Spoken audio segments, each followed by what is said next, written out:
Somente através do reconhecimento das hierarquias é que o homem pode avançar. Quando estamos aprendendo sobre algum assunto, recorremos a uma hierarquia maior, seja um mestre ou um livro escrito por alguém em tempos passados. Nós nos voltamos para as hierarquias do conhecimento para avançarmos em nossas capacidades. O mesmo se decorre em níveis de sociedade. Uma sociedade só pode progredir para uma civilização quando reconhece as hierarquias legítimas e positivas para sua sociedade, e valoriza e aprende com elas. Ou essa sociedade vai rejeitar essas hierarquias positivas e se lançar no anarquismo ou em hierarquias torpes, que levarão a sociedade para a barbárie e a degeneração.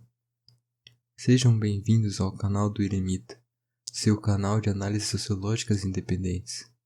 No vídeo de hoje vamos discutir sobre hierarquias.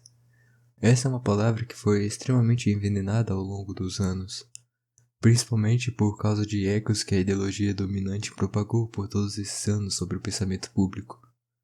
As visões de hierarquia que a maioria das pessoas tem é de uma estrutura rígida, de tiranias e de falta de liberdade individual.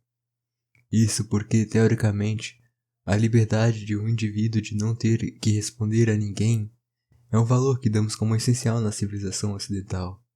E por si só isso não é algo negativo. Porém, o liberalismo moderno confunde essa livre associação por essência e a transforma em livre associação por consequência.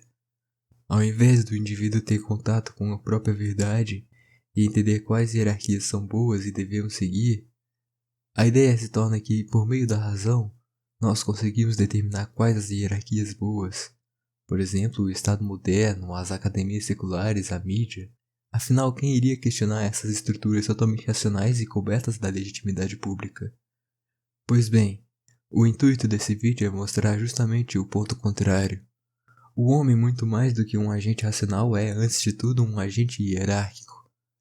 Antes de tomar uma decisão racional, o homem olha para a organização espacial, temporal e antropológica de sua situação. Entende como a estrutura e a relação de poder se encontram, e aí sim entende o seu lugar esperado. Isso não significa, é claro, que o homem está condenado a legitimar todas as estruturas de poder existentes, mas o que alguns falham em entender é que, se submeter a uma determinada hierarquia ou se submeter a determinada relação de poder, não é algo antiditatorial ou ditatorial, mas é na verdade uma expressão última da vontade humana.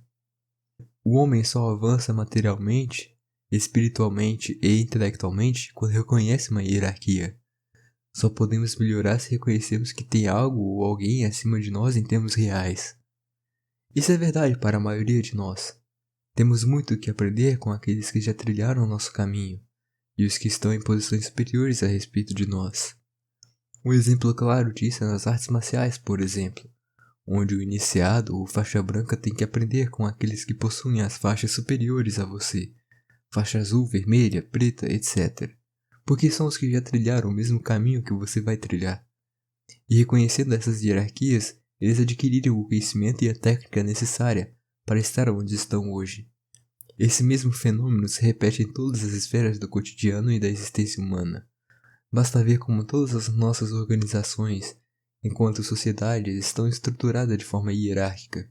O exército, as empresas, o governo, a família, a igreja e etc.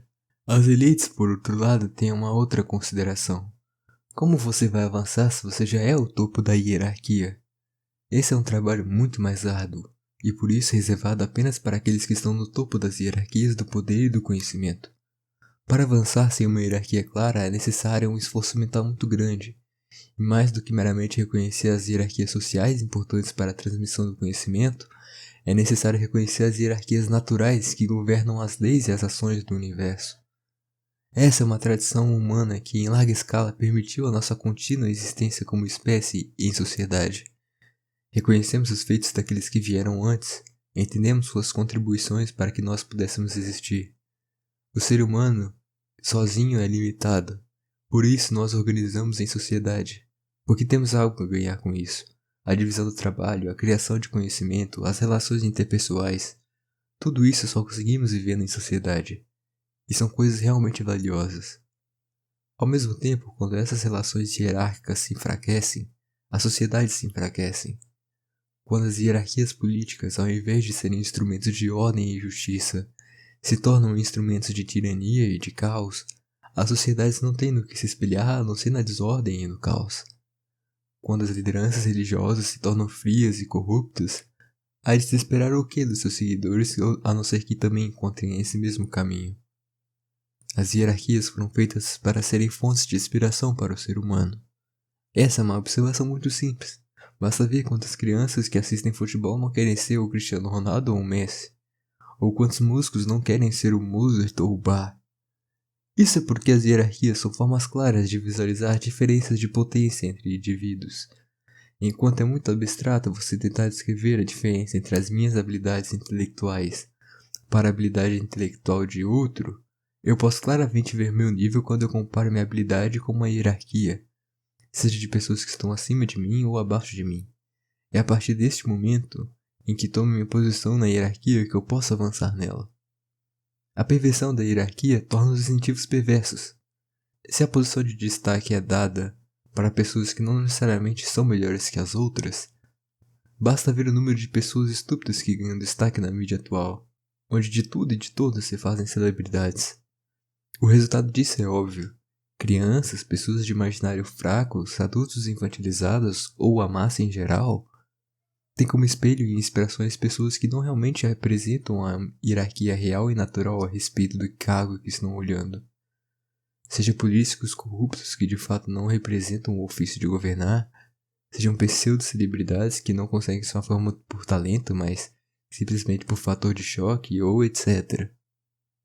Esse fenômeno de desgaste das hierarquias leva as pessoas para a posição oposta, mas igualmente estúpida, de se opor a qualquer hierarquia que se apresente, de ver qualquer um que diga que algumas regras e parâmetros precisam ser seguidos e impostos sobre a sua vida e acham isso uma ideia negativa. Vão dizer que pouco importa seus ancestrais, religião, cultura e etc.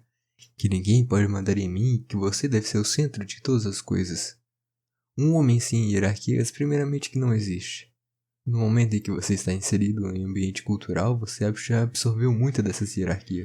Um homem sem hierarquias, primeiramente não existe. No momento em que você está inserido em um ambiente cultural, você já absorveu muito dessas hierarquias, mesmo que de forma inconsciente. E segundo, o que você precisa dessas hierarquias para conseguir avançar no mundo. Só quando você reconhece as hierarquias intelectuais, por exemplo, que você pode avançar intelectualmente. Mas se rejeita as hierarquias políticas, você nunca terá poder político. Quando você diz que não quer ser governado por ninguém, basicamente o que você está dizendo é que quer deixar qualquer um te governar. Se você realmente preza por sua liberdade, você lutaria por aquilo. Mas o fato de você não fazer isso talvez você revele que não se importe tanto com aquilo quanto você fale. Essa é uma constatação interessante. A hierarquização das coisas faz com que possamos entender as linhas gerais dos pensamentos dos agentes. Se vemos que alguém prioriza sempre o prazer material acima de qualquer coisa, entendemos que essa é uma pessoa que hierarquiza suas prioridades de forma determinada, e assim podemos traçar quais são seus desejos imediatos. Afinal, se a coisa que você coloca como máximo na hierarquia social é o conforto material, isso significa que você vai atropelar por cima de qualquer noção de moral, religião e etc. para conseguir o que você quer. E nessa busca você vai olhar para quem tem mais poder de aquisição material para fazer o que quer, quais métodos seguir e como agir para buscar esse fim. Essa é a grande armadilha das hierarquias. Como elas são inescapáveis, todas as soluções que se propõem a acabar com elas normalmente são para desviar a sua atenção de pessoas insatisfeitas com a sua posição atual para que possam ser controladas por outra relação hierárquica. Devemos dizer que nem todas as hierarquias são iguais. Existem hierarquias positivas e hierarquias negativas. E embora a percepção nossa de quão importante seja cada uma dessas coisas passe por a nossa percepção subjetiva, a organização geral, concreta e final do universo faz com que essas coisas sejam hierarquizadas categoricamente da melhor para a pior. Nosso foco então deve ser não tentar relutar contra a existência de hierarquias, algo que é dado pela natureza da realidade, algo imutável, mas sim devemos evitar nos deixar levar pelas hierarquias torpes, não dar ouvidos para aqueles que ocupam posições superiores de forma injusta e que trabalham para poluir a nossa sociedade. Devemos sim olhar para aqueles que se concentram hierarquicamente superiores a nós de forma natural e meritória. E caso não exista no presente, podemos sempre olhar para o passado, para a rica história humana, para ver a nossa situação pode ser superada, e que temos alguém ou algo para nos espelhar em nossa constante luta pelo aperfeiçoamento. Com isso chegamos ao final de mais um vídeo, caros espectadores. Agradeço a audiência de sempre e se puderem deixem seus comentários para que possamos apresentar as discussões. E também sempre estou aberto a novas sugestões de temas para abordar aqui no canal. Por hoje é isso e até o próximo vídeo.